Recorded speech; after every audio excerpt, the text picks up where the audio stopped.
This one detail separates amateurs from pros on serve-receive, and it's just the angle of your racket before the ball even comes. Hi everyone, I'm Xiao Han, and today we're breaking down a critical receive detail that separates amateurs from professionals. The principle is simple: attack long balls, keep short balls short. On a long ball, you must not pull your arm back, because if it suddenly comes short, you're stuck. Once your partner serves, your default mindset is a quick drive. Quick drive for angle, quick drive for speed. That whole sequence uses a closed, top-spin-ready racket angle.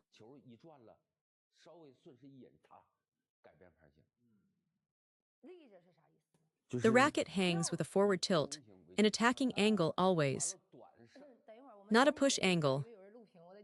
You do not prepare with an open face, ready for backspin. You prepare with a closed face, ready for topspin. Watch, when a short ball comes, I step in and cover it like this. If I start closed and need to open up, one small wrist adjustment gets me there. But if I start open and something long comes, I have to completely reorganize. Most amateurs set up like this, racket tilted back, ready to push. That's wrong. Professionals always prepare with the racket face tilted forward.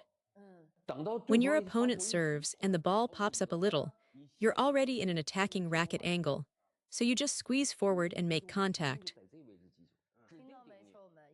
You don't have to scramble to change your grip or wrist position, you're already there. Start with a topspin-ready closed racket angle and adjust to defense only when you must. Now the second key point: read the bounce.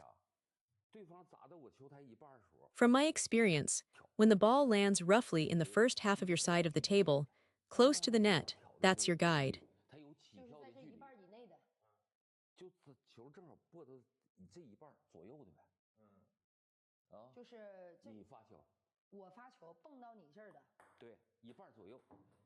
If the ball lands in that first half, prepare to flick. If it bounces past the halfway point, it's coming long enough to loop. Even against backspin, flicking a short ball is actually the most comfortable play.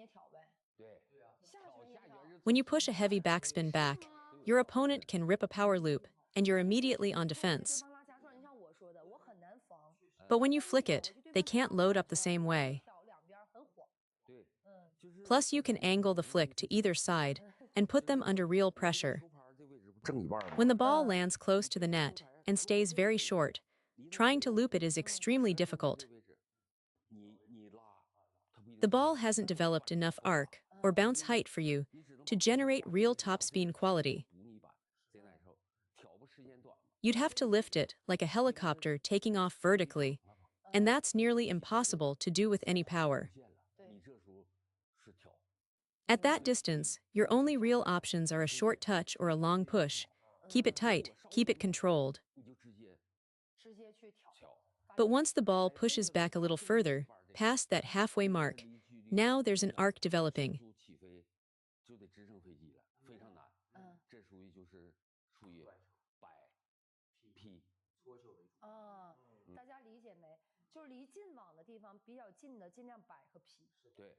Once the ball drifts past that halfway point and starts showing arc, you must attack. If you try to push at this depth, you can't generate enough speed or quality. You'll just hand the initiative to your opponent and they will loop. So the rule is clear: past halfway, commit to offense. If the ball has a very low trajectory with heavy backspin, use one firm push with extra spin to control it. But if it bounces up with any height at all, that's your chance. Get on it aggressively with a full stroke. Now let's talk about the flick against heavy backspin. When the incoming ball is loaded with spin, your racket face must tilt back slightly. Open it just a touch. The technique is drag then hit, a scooping flick. You slide under the ball first, then accelerate forward. First, drag the ball upward until it clears net height. Once you clear the net during the drag, only then do you execute the second phase. For lighter spin, simplify it into a push flick, more of a direct forward punch with less scoop.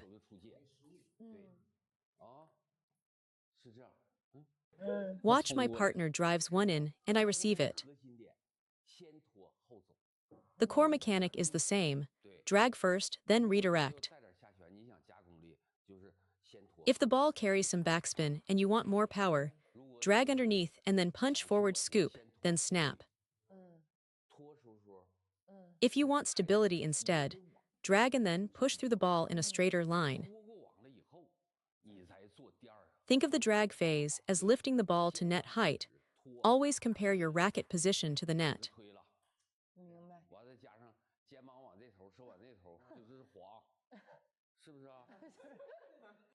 Mastering these short game techniques will elevate both your doubles and singles. Think about how many points in a match come down to short receives. If you can't flick well or your push lacks quality, you're giving up the initiative every time.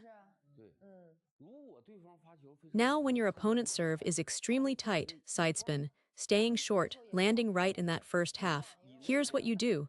Add a deceptive wobble. Two specific techniques work here. The second is a hook push, angling the push sharply cross-court. For the hook push, the key is in how you release the ball off the paddle. You guide and send the ball with the racket face. You do not clamp and drag it.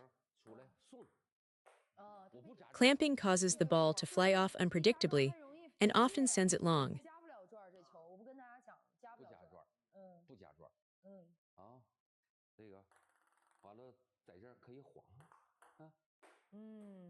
So let me bring it all together. 3 key points from today's lesson. First, always set up your ready position with an attacking racket angle. Before the serve even arrives, your paddle should already be slightly closed, prepared to go forward. Second, use the 3-zone approach to read short serves.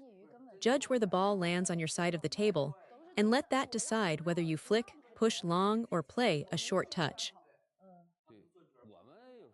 Third, when the serve is too tight for a quality attack, add deception to your push-receive.